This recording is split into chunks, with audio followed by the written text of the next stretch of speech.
عید کی نماز وہ عیدگاہ میں پڑھنی چاہیے، عیدگاہ میں عید کی نماز پڑھنا ضروری ہے۔ مسجد میں بغیر عذر کے عید کی نماز پڑھنا مکروہ تحریمی ہے۔ عذر یہ ہے کہ بارش ہو جائے، عیدگاہ میں کیچڑ ہو تو پھر مسجد میں پڑھے۔ اگر عذر نہ ہو تو پھر عیدگاہ میں عید کی نماز پڑھنا ضروری ہے، مسجد میں پڑھنا مکروہ ہے، مسجد میں نہیں پڑھنی چاہیے۔ پھر عید کی نماز میں اور جمعے کی نماز میں فرق یہ ہے کہ عید کی نماز کا خطبہ وہ عید کے نماز کے بعد دیا جاتا ہے، اور وہ خطبہ سنت ہے، خطبہ دینا سنت ہے، سننا واجب ہے۔ اور جمعے کا جو خطبہ ہے وہ نماز سے پہلے دیا جاتا ہے، اور وہ خطبہ دینا بھی واجب ہے، سننا بھی واجب ہے، شرط ہے جمعے کے لیے، اس کے بغیر جمعے کی نماز نہیں ہوگی۔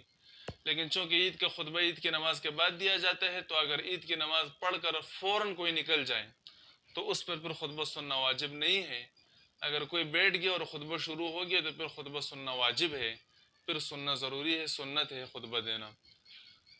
اور دعا کے بارے میں مسئلہ یہ ہے کہ نماز کے بعد خطبے سے پہلے بھی دعا کرنا جائز ہے، اجتماعی دعا، اور خطبے کے بعد بھی اجتماعی دعا کرنا جائز ہے، اور نہ کرنا بھی جائز ہے، تینوں صورتیں جائز ہے، کوئی مسئلہ اس میں نہیں ہے، علماء نے تقریباً جواز کا فتویٰ دیا ہے۔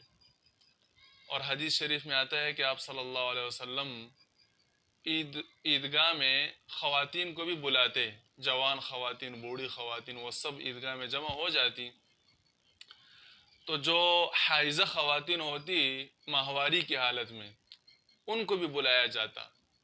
تو وہ نماز تو نہیں پڑھ سکتی ماہواری کی حالت میں، اور حیض کی حالت میں نماز تو نہیں ہوتی خاتون کی، لیکن دعا میں شرکت کرتی۔ لیکن اس دعا کی وضاحت پھر حدیث میں نہیں ہے کہ یہ دعا کون سی دعا تھی اور کب دی جاتی تھی، تو اس وجہ سے علماء نے لکھا کہ جائز ہے نماز کے بعد بھی، خطبے کے بعد بھی، اور کوئی نہ کرے بھی تو جائز ہے۔